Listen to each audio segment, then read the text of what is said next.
ओम शांति। आज के गुरुवार के दिन सदगुरु के वरदान अपने बच्चों के प्रति, जो मास्टर सदगुरु हैं,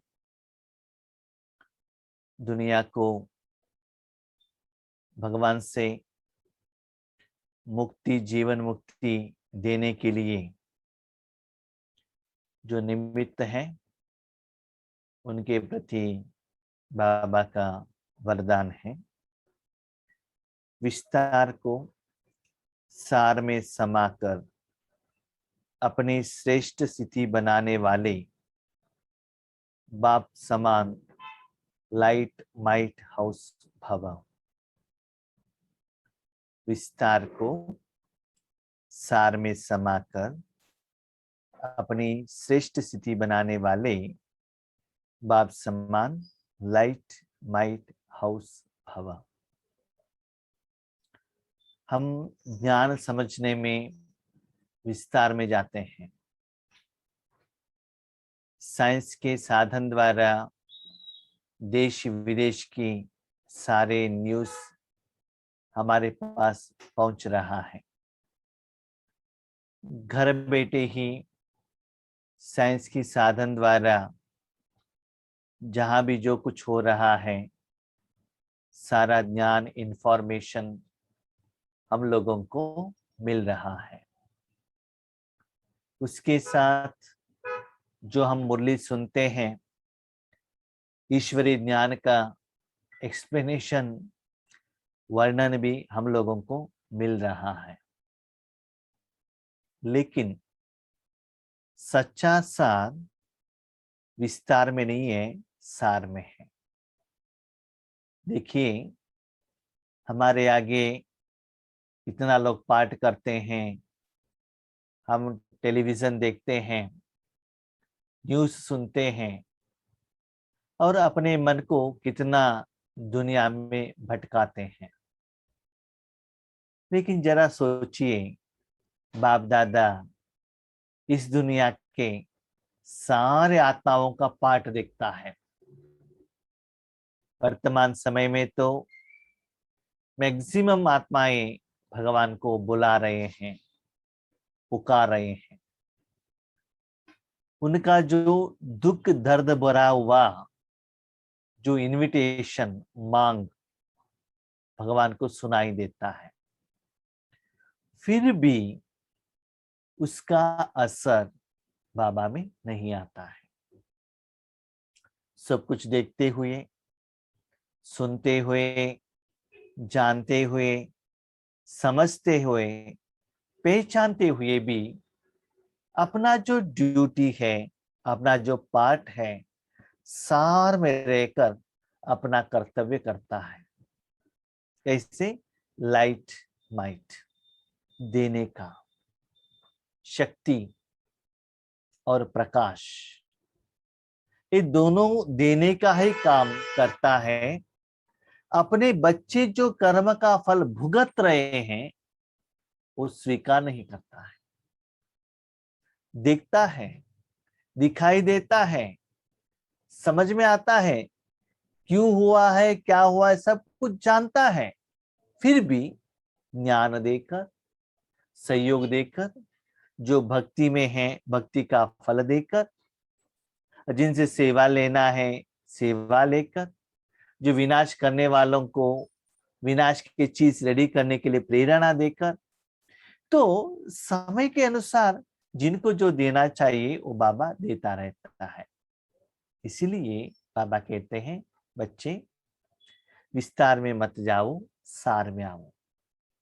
किसमें? हम ज्यादातर विस्तार में क्यों, कहां जाते हैं? वो लोग ऐसे क्यों करते हैं, मेरे बच्चे ऐसे नहीं करना चाहिए ना, मेरे बच्चे ऐसे नहीं करना चाहिए था, ऐसे करना चाहिए था, देश विदेश में ऐसा नहीं होना चाहिए था, फिल्म में डायरेक्टर को ऐसा नहीं करना चाहिए था, हीरो को ऐसे पार्ट निभाना था। तो हम क्या करते हैं, आगे वालों का पार्ट को देखकर विस्तार में जाते हैं। उन्होंने मेरे ऊपर गुस्सा क्यों किया, एटलीस्ट एज को तो रिस्पेक्ट देना चाहिए था। मैंने उनको कितना हेल्प किया, फिर भी उन्होंने मुझे ऐसे कह दिया। सब कुछ फीलिंग करने के बाद लास्ट एक ज्ञान होने के कारण एक बिंदु लगाते, ड्रामा था ना, फिक्स है। लास्ट में ज्ञान याद आता सब कुछ होने के बाद। तो बाबा कहते हैं जो लास्ट बिंदु आता है ना, पहले ही बिंदु लगाओ। हर एक आत्मा अपने हिसाब किताब के अनुसार अपना part exact and accurate and correct perfectly निभा रहा है। किसी का भी यहाँ कुछ भी गलती नहीं है। इसीलिए क्यों, क्या, कब, कैसे, एक क्वेश्चन मार्क किसी के पार्ट को देखकर आपके मन में नहीं आना चाहिए। ये नंबर 1। नंबर 2, बाबा ने इतने सालों में कितना ज्ञान दिया, कितना योग का विधि विधान दिया, सेवा का कितना ऑप्शन दिया है। मनसा वाचा कर्मणा तन मन धन, योग में भी अलग अलग अलग अलग लेवल। फाइनली कंफ्यूजन, क्या कंफ्यूजन, किस विधि से योग करें। उर्ली में बाबा हेडिंग कुछ कहता है, वरदान में और कुछ कहता है। अव्यक्त मुरली संडे में बाबा कुछ कहते हैं, मिलन मुरली में और कुछ कहते हैं। बड़े भाई बहन और एक कुछ आता है। अव्यक्त मुरली खुद स्टडी करने के लिए एक मुरली लेते हैं। तो फाइनली क्या होता है ना, ज्यादा विस्तार में जाते हैं तो कंफ्यूजन होते हैं। जहां कपड़ा खरीदने के लिए जाओ, बहुत बड़ा शॉप है, वहां बहुत चॉइस है, आपको कंफ्यूजन हो जाएगा कौन से खरीदूं। चॉइस कम है, ज्यादा कंफ्यूजन नहीं रहता है। इसलिए बच्चे अपने पाठ में, पुरुषार्थ में, हिसाब किताब में, कर्म में, कर्म के फल में, सभी में क्या करूं, सार में आ जाओ। कुछ भी समस्या हो, सॉल्यूशन एक भगवान की याद में है। एक भगवान को यूज करने से हर कर्म में सफलता मिलती है। मन मत परमत से अलग होकर श्रीमत में सदा चलते रहो। एक भगवान से ही मत लेते रहो। तो ऐसे अपने कर्मों में अपने मन को ज्यादा बाहर जाने नहीं देना चाहिए। बच्चे आपको मालूम है, ड्रामा के अनुसार विनाश होना ही है। शुभ भावना रखो, शुभ कामना रखो, लेकिन आप जो संकल्प करते हो वैसा ही होना चाहिए, ऐसे एक्सपेक्टेशन मत रखो। तो विस्तार में नहीं जाना चाहिए, सार में रहना चाहिए। कैसे, light house and might house. तो उस घर में जो भी आत्माएं आते हैं उनको ऐसा एहसास हो, परमात्मा का शक्ति का फीलिंग हो।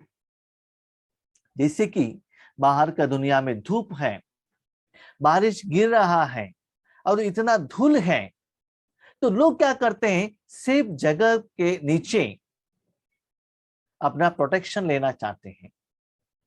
उस समय पर एक ऐसा घर है, वो मालिक घर में बुलाता है, वहां एसी है, उनको ट्रीटमेंट देता है, तो आने वालों को कितना खुश होता है।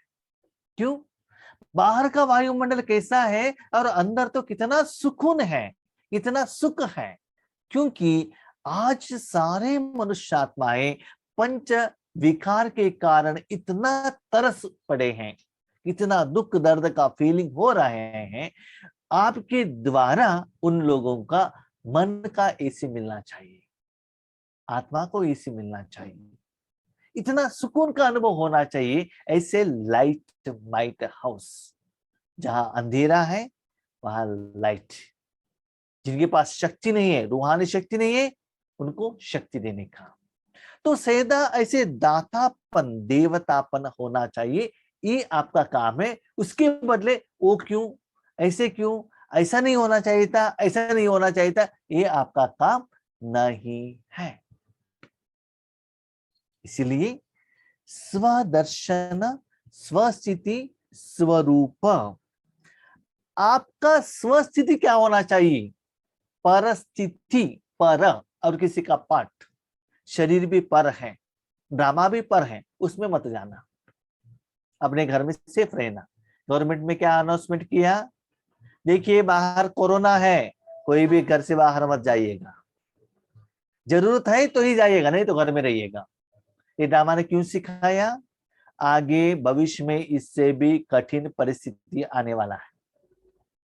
तो स्थूल अपने शरीर को घर में रखना दुनिया वालों ने सिखाया, अभी मन को कैसे रखना है, आत्मा को कैसे रखना है, उसके साथ साथ अपने भाई बहनों को कैसे सेवा करना है, ये बाबा आज वरदान के रूप में कह रहे हैं। जैसे कि हम लोगों ने क्या किया, घर में रहकर क्या किया, वैरायटी भोजन बनाया यूट्यूब देखकर लॉकडाउन में, और अपने परिवार वालों को खिलाया। ऐसे ही घर में रहकर वैरायटी ईश्वरीय सुख का भोजन बनाओ और सारे विश्व को खिलाओ। ठीक है, ये ऐसे भोजन बनाने वाली माता बनना। बाप समान लाइट माइट हाउस बनने के लिए कोई भी बात देखते बात सुनते हो तो उसके सार को जानकर 1 सेकंड में समा देने व परिवर्तन करने का अभ्यास करो। देखो जो हो रहा है तो समझो, यस क्या है, आज यूएस में 2 लाख कोरोना केस आया, यस राइट, इंडिया में 25,000 आया है, आंध्रा में 1,000 आया, ठीक, इंफॉर्मेशन मिल गया, राइट, ओके, बस इतना ही। क्यों, कैसे, वहां 2 लाख क्यों आ गया, उतना क्यों ज्यादा होना चाहिए, ये नहीं।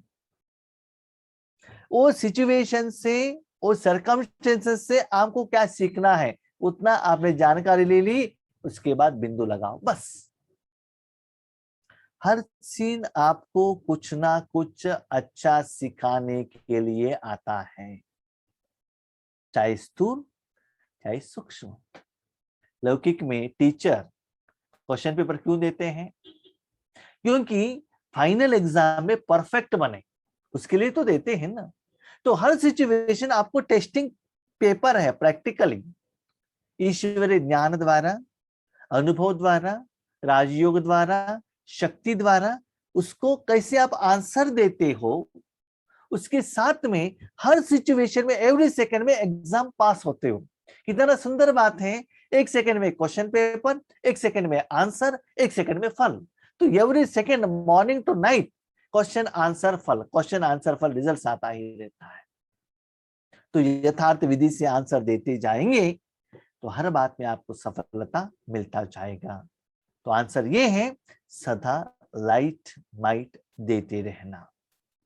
क्यों, क्या के विस्तार में नहीं जाओ, क्योंकि किसी भी बात के विस्तार में जाने से समय और शक्तियां व्यर्थ जाती है। आपने सोचा ऐसा नहीं होना चाहिए था, आपने संकल्प किया तो चेंज हो जाएगा, नहीं होगा ना। इसीलिए जो हो गया है वो भी चेंज नहीं होता है, जो होने वाला है वो भी चेंज नहीं होता है। इसलिए ऐसा सोचिए, जो कुछ भी दुनिया में हो रहा है सतयुग स्थापन होने के लिए ही हो रहा है, अच्छाई के लिए ही हो रहा है। जो हो रहा है अच्छा, जो हुआ है अच्छा, जो होने वाला है और भी अच्छा। किनको, जो अच्छे हैं, जो अच्छे हैं उन लोगों के लिए अच्छा है, जो बुरे हैं पास्ट भी बुरा, अभी भी बुरा, भविष्य और भी बुरा। क्यों, विकर्म ज्यादा होता है। इसलिए आप अच्छे बनो, अच्छे देखो, अच्छे सोचो, अच्छे चिंतन करो, अच्छे कर्म करो और अच्छा कर्म का फल का अनुभवी बनो। तो विस्तार को समाकर सार में स्थित होने का अभ्यास करो। सिंपल, सार कहाँ आता है, अपना घर में आ गया सार, अपने मन को आत्मा में लेकर आ गया सार, परमात्मा में लेकर आ गया और भी सार। क्यों, आत्मा में लेकर आ गया, आत्मा को क्या चाहिए, शांति सुख आनंद प्यार, बस।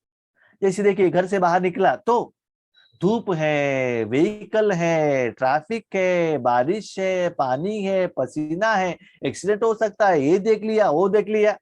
घर में आ गया तो ना ऑफिस का टेंशन ना घर का टेंशन, घर के परिवार के साथ आराम से सीरियल फिल्म यूट्यूब देखते हुए जो अपने पत्नी पत्नी ने जो बना के दिया है आराम से खाते रहो, टेंशन फ्री, टेंशन से भी अपनी पत्नी को।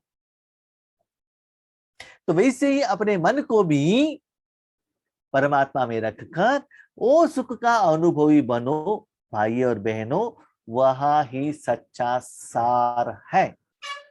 बाकी जो बाहर है ना, जो आप संसार कहते हो, वहां सार नहीं है, क्योंकि जो संसार को आपने शरीर के रूप में एक्सेप्ट किया है, वही संसार को बिंदु के रूप में, आत्मा के रूप में एक्सेप्ट करो, उसमें सार आ जाएगा। इसलिए हर एक व्यक्ति को आत्मा के रूप में देखो और आत्मा में स्थित हो जाओ, आत्म स्वरूप में रहो, तो क्या मिलेगा? सार मिल जाएगा। इससे अन्य आत्माओं को भी 1 सेकंड में सारे ज्ञान का सार अनुभव करा सकेंगे। इतना सुंदर बात। मैं अशरीरी स्थिति में हूं, आगे वालों का अशरीरी स्थिति का अनुभव होगा। मैं बिंदु स्थिति में हूं, बिंदु स्थिति का अनुभव होगा। आपने आम खाया, आगे वालों का आम का ही फीलिंग आएगा, वही स्मेल। गुलाब जामुन खाया, वही फीलिंग आया। मिर्ची खाया, वही फीलिंग आया। आपने गुस्सा किया, उनको भय आया। आप शांत रह गए, उनको भी शांति आया। तो बाबा कहते हैं, बच्चे आपका पुरुषार्थ, योग का विधि विधान ऐसा होना चाहिए। इतना साल में बाबा ने जितना भी मुरली सुनाई है, जितना भी ज्ञान है, जितना भी 5000 साल का ज्ञान है, विधि विधान है, धारणा है, सेवा है, सब उसमें आना चाहिए। थैंक यू बाबा। क्यों? ये फॉर्मूला बाबा ने 3 दिन पहले ही बताया आपको। क्या बताया है? बाबा, मैं मन आपके हाथ में दे देता हूं 5000 साल के लिए, तीनों लोगों के लिए। जो चाहिए आप इस मन द्वारा दे सकते हो, मुझे कुछ पूछने का जरूरत नहीं है। सारा जिम्मेवारी अपने पिता को दे दिया, अपने फ्रेंड को दे दिया, अपने सदगुरु को दे दिया। बाकी का काम बाबा का है। तो आप जो सार में थे उनमें जाकर पहुंच गए। वहां रहने से, सारे जिंदगी उनको देने से, विकार विनाश करना बाप का काम, पालना करना बाप का काम, शरीर के लिए जो चाहिए इंतजाम करना बाप का काम, सत्य के लिए योग्य बनाना बाप का काम, ईश्वरी सेवा कराना बाबा का काम। अब कहाँ गए? आपका जो सारे क्वेश्चन का समाधान मिलने वाला एक शक्ति के पास, आप वहां सरेंडर हो गए। सार। तो बाबा कहते हैं, कितना सुंदर बात। बच्चे सुनो, इस दुनिया में जो भी आत्मा को, जो भी चीजों को कुछ सुकून का अनुभव होता है, वो सुख मेरे से ही निकलता है।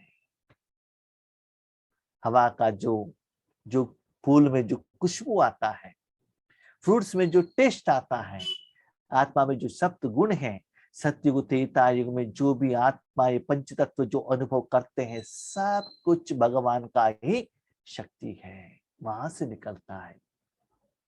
अभी आप सोचिएगा, ऐसे परमात्मा का शक्ति को देने में निमित्त बनेंगे, या हर आत्मा और सारी दुनिया को दुख देने के लिए विकार के साथ कनेक्ट करेंगे? मुख में मिर्ची खा के खुद भी आंखों बहा देंगे, दूसरों को भी दुख देंगे, या जामुन खा के खुद खुश होकर दूसरों को भी खुशी कराएंगे? You can decide. इसीलिए सार में है, क्या है सार? अपने मन को परमात्मा में रखो, बस। सार का अनुभव आप भी करो, दूसरों को भी कराओ। तो हर बात, हर सेकंड आपको एक ही विधि से राजयोग करना है, तो उसमें चारों सब्जेक्ट कवर होना चाहिए। अभी से निरंतर प्रैक्टिस करते जाएंगे तो अंतिम समय का 1 सेकंड में का जो एग्जाम पेपर आता है, उस एग्जाम पेपर में आप पास विथ ऑनर होकर फर्स्ट डिवीजन में आ सकते हो। वैसे फॉर्मूला है, मन बाबा के हाथ में देने से बाबा मुरली में जो भी कहे उसमें सब कुछ आ जाता है। कैसे? सिंपल। एक होता है बाप ने कहा, बच्चे ने किया। ठीक से सुनिएगा। एक होता है हर रोज बाप ने कहा, बच्चों ने किया। दूसरा होता है बच्चों ने सब कुछ बाप को दिया और कहा बाबा आपको जो कुछ करना है आप करो। तो वो बच्चा कैसा लेता है, आज मैंने जो मन बाबा को दिया है बाबा ऐसे यूज कर रहा है, बाबा यूज कर रहा है, मुझे कुछ करने का जरूरत नहीं, बाबा का काम है, बाबा मुझे बता रहा है बच्चे आज मैं आपके मन को ऐसे ऐसे यूज कर रहा हूं। अभी बताइए आपको कौन सा फॉर्मूला चाहिए। आप सोचेंगे तो अशरीरी कैसे बनना, बिंदु स्थिति में कैसे रहना, सर्वशक्तिवान कैसे बनना, ये आपका टेंशन है। बाबा को दे दिया तो बाबा का टेंशन है, इसलिए सारा जिम्मेवारी उनको दे दिया। बाबा आ जाओ ना, चावल बनाओ, सांभर बनाओ, रोटी बनाओ, चपाती बनाओ, बाबा बना रहा है। तो सब कुछ बाबा को दे दिया तो जिम्मेवार कौन, बाबा है ना। तो एक के ऊपर आप डिपेंड हो गया तो हो गया। तो सार में आ जाओ और कोई ज्यादा मनुष्य आत्माओं के ऊपर डिपेंड नहीं होना चाहिए।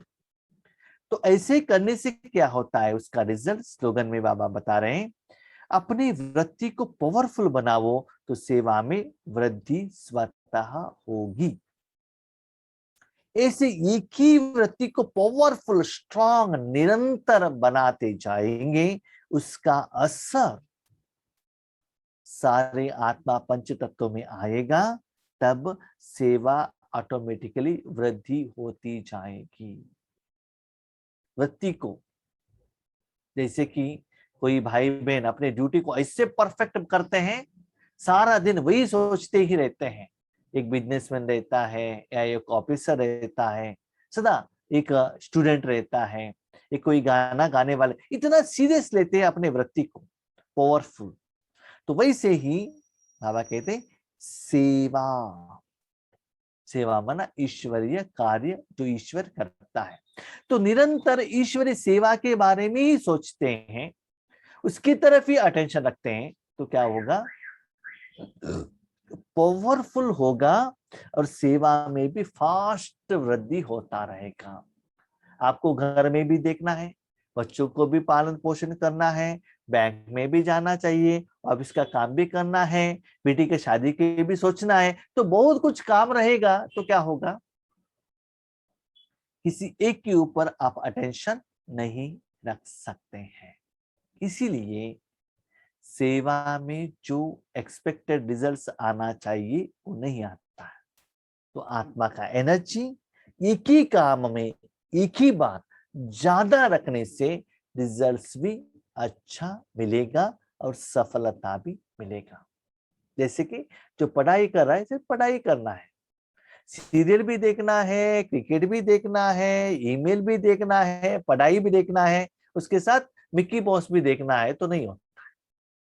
तो एक करना है तो एक ही देखना है, तब क्या होगा, अटेंशन रहेगा और रिजल्ट्स भी पक्का आएगा। इसलिए आप चॉइस कीजिएगा, संगम युग में होने के कारण, आत्मा होने के कारण, किस वृत्ति को श्रेष्ठ बनाना है। ब्यूटी बनाने ना, ब्यूटी पार्लर में जाना है या पैसे कमाना है, अपने लौकिक परिवार को देखना है या ईश्वरीय कार्य करना है, आप डिसाइड कीजिएगा। क्योंकि आप सभी को ये सभी कर्म करके अनुभव है, ईश्वरीय सेवा करके भी अनुभव है, तो इसके आधार पर आप डिसाइड कीजिएगा कौन सा वृत्ति दिन ब दिन मेरा पावरफुल हो, अटेंटिव हो, अटेंशन से हो और एकाग्रता से हो। जिसमें एकाग्रता रहता है, कंसंट्रेशन रहता है, ऑटोमेटिकली उस वृत्ति का पावर ज्यादा होता ही है, रिजल्ट्स भी अच्छा आएगा। कल एग्जाम है, कंसंट्रेशन लेवल ऑटोमेटिकली आएगा, जो नॉलेज है ना ठीक से अंदर चला जाएगा। क्यों, मन बाकी सभी से डिटैच, माँ बाप भी क्या कहते, पढ़ो पढ़ो पढ़ो पढ़ो पढ़ो, बाकी सभी से क्या करते हैं, अपने मन को फ्री कर लेते हैं। ठीक है, अच्छा, Om Shanti, thank you Baba.